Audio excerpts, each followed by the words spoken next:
وہ مسجد میں پہلی صف تک بھی پہنچ گیا. اب کیسے اس کی اندر سے مدد کی گئی؟ نے بڑی آڈیو ریکارڈنگ کی, بڑی ان کو لیک بھی کیا. اب اپنا دھیان آپ پاکستان کی ترقی پر دیں. السلام علیکم میرے پاکستانیوں, میں ہوں جمیل سکھیرا, آپ دیکھ رہے ہیں میرا یوٹیوب چینل. بہت افسوسناک واقعہ پیش آیا, بہت المناک واقعہ, اس دکھ اور تکلیف میں ہیں ہم ابھی تک جو حالیہ دہشت گردی کا واقعہ پیش آیا پشاور پولیس لائنز میں. پشاور پولیس لائنز حملے کو لے کر میں بہت سے سوالات کے ساتھ آج آپ کے سامنے پیش ہوا ہوں, اور یہ سوالات میرا خیال ہے کہ میرے ساتھ ساتھ بہت سے پاکستانیوں کے ذہنوں میں یہ سوالات گردش کر رہے ہیں جو آپ کے سامنے ابھی میں رکھوں گا. سب سے پہلے تو میں یہ بتا دوں آپ کو کہ 100 سے زیادہ افراد شہید ہو چکے ہیں, 50 سے زیادہ اس وقت بتایا جا رہا ہے حالت تشویشناک ہے, اور 60 سے زیادہ لوگوں کا بتایا جا رہا ہے کہ وہ اسپتالوں میں زخمی حالت میں موجود ہیں. میرے پاکستانیوں, تھوڑی تاریخ بتاتا ہوں آپ کو میں کہ پاکستان میں دہشت گردی کی تاریخ کتنی پرانی ہے, اور اس دہشت گردی سے لڑنے کے لیے ہم نے 80,000 جانوں کا نذرانہ پیش کیا. تقریباً 400 ارب سے زیادہ کا ہمارا خرچہ ہوا دہشت گردی کی اس جنگ میں, اور ہمیشہ ہم بعد میں یہ کہتے ہیں کہ یہ کسی اور کی جنگ تھی جو ہم لڑتے رہے. میں آپ کو آپریشن رد الفساد, آپریشن جو ضرب عزم تھا, وہ دہشت گردوں کے خلاف پورے پاکستان میں بلوچستان سمیت نو گو ایریاز میں بھی جو بڑے بڑے آپریشنز ہوئے جن کو کامیابی کے ساتھ ہماری پاک افواج نے کمپلیٹ کیا, ان کے سر یہ سہرا جاتا ہے, جس کے بعد دہشت گردی کے واقعات میں واضح ایک کمی آئی. لیکن اس کے بعد پھر گزشتہ سال بھی اور اس سال کے آغاز میں بھی کیا کچھ ہوا آپ کے سامنے رکھتا ہوں میں. آپ کو کراچی واقعہ یاد ہوگا, یونیورسٹی کی بس کو نشانہ بنایا گیا اور کچھ چائنیز سٹوڈنٹس بھی تھے اس بس میں. گو کہ اس کی ذمہ داری کس نے قبول کی یا کس نے نہیں کی, لیکن وہ دہشت گردی کا ایک بہت افسوسناک واقعہ تھا اور بہت سے سوالات اپنے پیچھے چھوڑ گیا تھا کہ کیا ایک بار پھر پاکستان میں دہشت گردی سر اٹھا رہی ہے. خانیوال کا واقعہ میں آپ کو بتاتا چلوں کہ خانیوال میں حساس اداروں کے جو اہلکار تھے ان کو سرے عام دن کی روشنی میں نشانہ بنایا گیا. اس کے بعد میں آپ کو داسو ڈیم واقعہ بھی یاد کروانا چاہتا ہوں, میاں والی واقعہ بھی آپ کو میں یاد کروانا چاہتا ہوں. ٹارگٹ کیا گیا چائنیز کو بھی. اور ابھی یہ جو حالیہ واقعہ ہے پشاور پولیس لائنز کا, اس کو تھوڑا سا کھولتے ہیں, تھوڑا الیبوریٹ کرتے ہیں کہ دہشت گردوں کا ہدف جو ہے وہ اب کی بار کیا ہے. ہمارے تو سکولز میں بچوں کو بھی نشانہ بنایا گیا, اور جس کے بعد ہم نے دشمن کے بچوں کو پڑھانے کا عزم بھی کیا. لیکن اس بار یہ جو دہشت گردی ہو رہی ہے اس میں ہماری سیکیورٹی فورسز کو نشانہ بنایا جا رہا ہے. یہ جو پشاور کا علاقہ ہے, پشاور پولیس لائنز, یہ بڑا حساس ادارہ ہے. یہ مسجد میں ایک دھماکہ ہوا اور ہماری پولیس کی بہت سی فیملیز وہاں پر رہتی ہیں, سینکڑوں کی تعداد میں وہاں پر رہائش پذیر ہیں پولیس کی فیملیز. اس کے علاوہ 8 سرکاری محکموں کے دفاتر بھی ہیں اس علاقے میں. تو اتنا بڑا یہ سیکیورٹی بریچ کیسے ہو گیا؟ کیسے ایک شخص مسجد میں اتنے حساس علاقے میں داخل ہوا, اور پھر اس کی اس مسجد میں جہاں بڑی تعداد میں نماز ظہر ادا کر رہے تھے ہمارے پولیس کے جوان, ہمارے پولیس کی ایک بڑی تعداد وہاں پر نماز ظہر ادا کر رہی تھی, اور اس دوران اس خودکش حملہ آور نے خود کو اڑایا.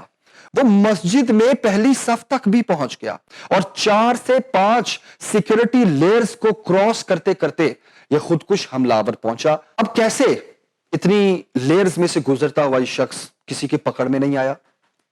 اب کیسے اس کی اندر سے مدد کی گئی؟ جو سوالات سامنے آ رہے ہیں وہی آپ کے سامنے رکھ رہا ہوں کہ اس دہشت گرد کی اندر سے مدد کی گئی, اس کی سہولت کاری کی گئی.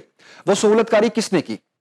تھوڑا سا میں آپ کو اس واقعے کے فوراً بعد کے ریاکشن پر بھی لے کے جاتا ہوں, کیونکہ ہمارے پاکستانی بڑی جلدی بھول جاتے ہیں کہ فوراً کیا ہوتا ہے, اور پھر کس طرح ایک بیانیہ بنایا جاتا ہے, اور کس طرح اس کو پھر خبروں کی شکل دی جاتی ہے, اور پھر ان دی اینڈ اس پہ کس طرح ہائپ کریٹ کی جاتی ہے. فوری طور پر جب یہ واقعہ ہوا تو پاکستان میں آپ کو پتہ ہے موجودہ حالات میں سیاست کا کھیل بڑا سرگرم ہے اور الزام تراشیاں لگائی جا رہی ہیں. تو عمران خان صاحب پر بڑی بیشنگ کی گئی, بڑی بلنگ کی گئی اس واقعے کے بعد کہ عمران خان ہے وہ جو طالبان کا حامی ہے. عمران خان نے کہا کہ یہ وہ لوگ ہیں جو افغانستان سے یہاں پر آئے, انہوں نے واپس اپنے گھر آنا تھا, اور ہم نے ان ہزاروں لوگوں کو یہاں پر جگہ بھی دینی تھی, اور ہمیشہ ان سے ٹیبل ٹاک کریں. لڑائی کسی بھی چیز کا حل نہیں ہے, جنگ کسی بھی چیز کا حل نہیں ہے, امن کے لیے ہمیشہ ٹیبل ٹاک کی جاتی ہے. تو عمران خان صاحب کو تنقید کا نشانہ بنانا شروع کر دیا گیا ہماری سیاسی پارٹیز کی طرف سے اور ان سیاسی پارٹیز کے کارکنوں کی طرف سے. پھر کچھ صحافیوں کو ایک ٹاسک دے دیا گیا جنہوں نے فوراً سے ٹویٹ کی کہ اب یہ حالیہ دہشت گردی کے بعد وہاں پر صوبائی الیکشن ہوتے ہوئے تو ہمیں نظر نہیں آ رہے.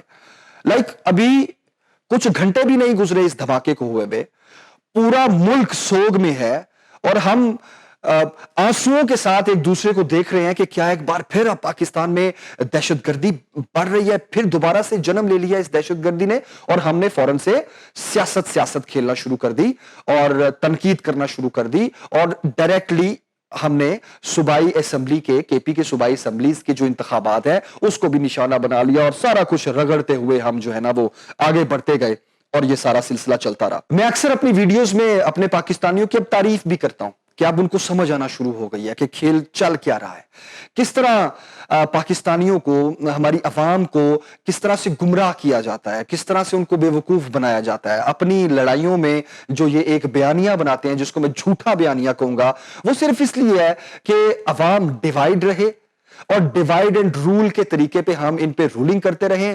12-13 پارٹیز بے شک اکٹھی بھی ہو جائیں، ٹھیک ہے، تو وہ حکومت میں بھی آ جائے اور معیشت کا برا حال بھی کر دیں تو عوام ہماری جو ہے وہ ان کو ہم کوئی نہ کوئی لالی پاپ دے کے رکھے. میرے پاکستانیوں، بارڈر ٹینشن تھوڑی سی آپ کے سامنے میں کھول کے رکھتا ہوں. ایران افغانستان بارڈر جو ہے وہ ایک بار پھر ایکٹیو ہوا ہے.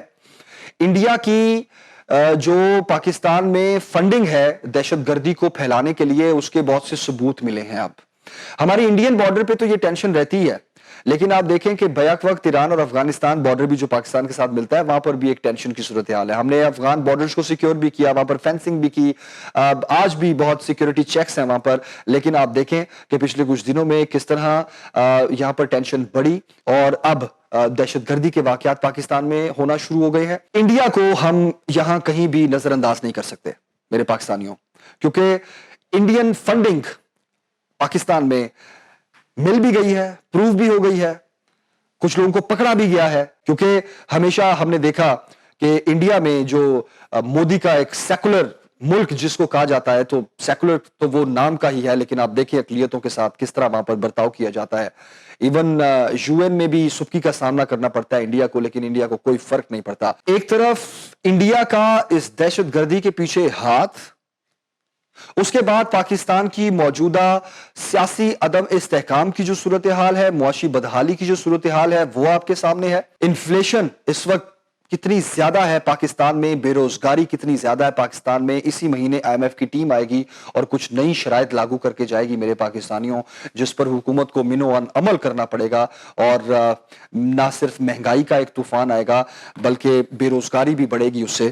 اور کچھ سوالات میں چھوڑ کر جا رہا ہوں میرے پاکستانیوں آپ کے سامنے، اور وہ سوالات یہ ہیں. میں نے ساری اس صورتحال میں جو توجہ طلب بات ہے وہ میں اب کرنے جا رہا ہوں آپ کے سامنے. وہ یہ ہے کہ آخر کب تک؟ ہم ہمیشہ بات کرتے ہیں کہ ہم 75 سالوں سے پاکستان کو سدھار نہ سکے، یا ہم ہمیشہ یہ بات کرتے ہیں کہ پچھلی کئی دہائیوں سے پاکستان میں ہم نے دہشت گردی کی جو جنگ لڑی، ہم نے کتنی قربانیاں دی دہشت گردی لیے، وہ دہشت گردی ایک دفعہ پھر پاکستان میں کیوں سر اٹھا رہی ہے؟ اس دہشت گردی کا کوئی مذہب نہیں ہے. اگر مسلمان یہ دہشت گردی پھیلا رہے ہوں تو وہ مساجد میں نہ پھیلائیں. اول تو پوری دنیا میں اسلاموفوبیا کی جو ایک ڈیبیٹ ہے وہ ایک الگ ڈیبیٹ ہے، کسی دن کھل کر اس پر بھی ڈسکس کریں گے. لیکن میں پاکستان میں ان حلقوں کو مخاطب کرنا چاہتا ہوں اور ان کو میں بتانا چاہتا ہوں، ان سے میں کہنا چاہتا ہوں، ان سے میں ریکویسٹ کرنا چاہتا ہوں کہ خدا را اب بس کریں، اب اپنا دھیان پاکستان کی طرف اور پاکستانی عوام کی طرف لائیں. کیونکہ بہت دھیان آپ کا بٹ گیا، بڑی بڑی ویڈیوز بنائی آپ نے، بڑی آڈیو ریکارڈنگ کی، بڑی ان کو لیک بھی کیا، پتہ نہیں کہاں کہاں کیمرے لگائے آپ نے، اور ابھی بھی بہت سی ویڈیوز ہوں گی آپ کے پاس یقیناً. لیکن بس میں اتنا ہی کہنا چاہتا ہوں کہ اب اس طرف سے نکل آئیں.